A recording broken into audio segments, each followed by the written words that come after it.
Welcome to Plus 233, the channel that takes care of Ghanaians in Ghana and the ones in the diaspora. And today we are going to discuss one of the most important things that Ghanaians always ask me questions about. How am I going to get my spouse here? Today we are going to go through some of the requirements that one needs to know to bring their spouse to the United Kingdom in 2025 and some of the rule changes that have come through. So stay with me, stick with me, and I hope you stay till the end. If you have any questions, don't be afraid to drop me a message. Don't hesitate to message me or text me or ask me in the comments, and I'll happily answer them. One of the key requirements for a spouse visa in 2025 is to prove that the two of you have known each other. People misconstrue this or confuse this with the idea that you you should be married for at least 2 years. That's not the case. And yes, and it's here cry. You have to just prove that you have known each other for at least 2 years. Even if you got married, say last week, and you want to bring your spouse here, that is perfectly fine. They are proposing that people should be married for at least 2 years that before they bring them here. But until now, that the rule changes have not taken effect, technically, this is still the rule. The rule is if you prove that the two of you are you've known each other for at least 2 years. How are you going to do this? One, you're going to be able to prove this by things like your tickets. If you've been to Ghana in the last 2 years, that could be a thing that you could use to prove that you've been to see your current wife or spouse, and therefore you've spent some time together, so you know each other physically. One of the things that I have done to before preparing for this video was that I have had the chance to fill application for about 5 different people, and they've all been successful for the spouse visa. So if you have any questions or if you need me to help you with it, you're more than welcome to contact me. As I claim, I am not an immigration expert. I have just read the rules, and therefore I can just give you some tips on how to fill it and how to go about it. So just contact me and I'll try and help you. In the process of filling it for these people, that is the one thing that I proved.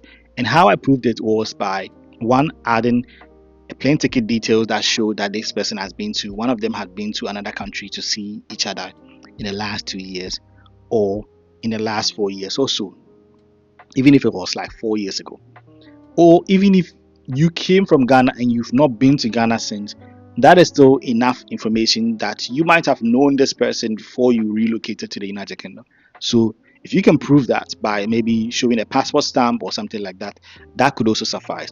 Another thing that I would do when I'm guiding someone to fill a spouse visa form is I would always advise people to write their own letter to the UK High Commission or the Home Office themselves, explaining when they met the person, how they met the person, the last time they saw the person, and how their relationship is going, and therefore why they would want the person to join them here. These things would also show that your marriage is genuine and it's authentic, and that would help. The next point would be that you need to prove your source of income, or the sponsor needs to prove their source of income. The current requirement is that both parties, basically the one in Ghana and the one here, should be a minimum of 29,500.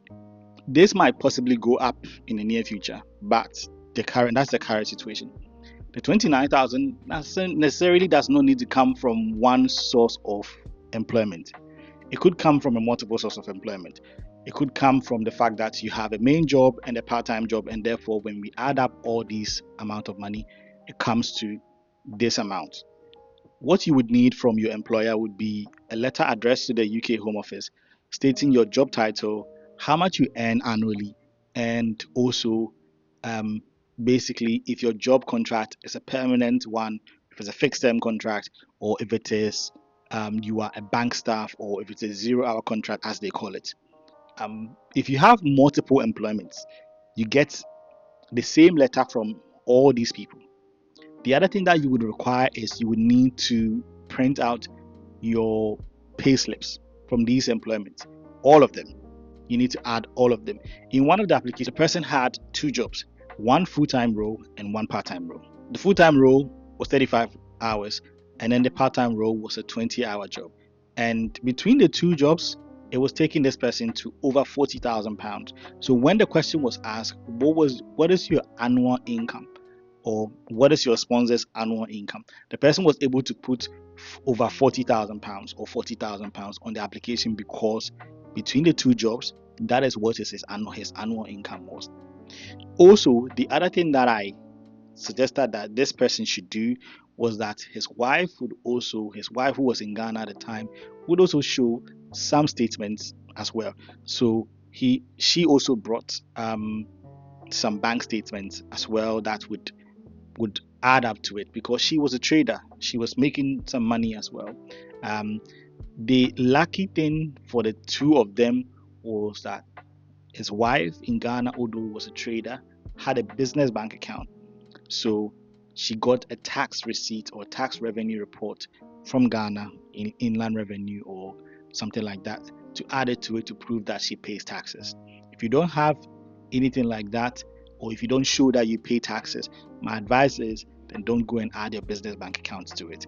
What you need to do is, if your husband is meeting the requirement, if your husband meets the requirement of the 40,000 or the 29,000, or let one person just prove that income, and let the other person just keep it simple. One of the things that would also prove relationship and also show some form of commitment to each other is, if you ever send money to your spouse in Ghana, then I would suggest that you print out all those receipts of the time that you sent money. One of the things to prove is also to prove that the person you're coming to join here has some form of stable accommodation to take care of you. Um, there are many ways to prove this. There are people that live in their flats on their own, and therefore they can use their tenancy agreement, things like council tax or utility bills, to back up that they live in a house by themselves, and therefore there is space to do that.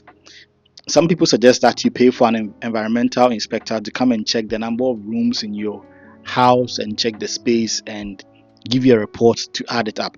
That is usually required when you live in a house where it has like a large family, and you don't have any way of proving that you have a stable environment, such as, for example, if you live with your parents and you don't have your name on any of the bills, and therefore you still want to prove that you have enough space to be able to accommodate this spouse that is coming, or you live with a friend or something like that, and you don't have any your name on any of the bills, that is when you do that.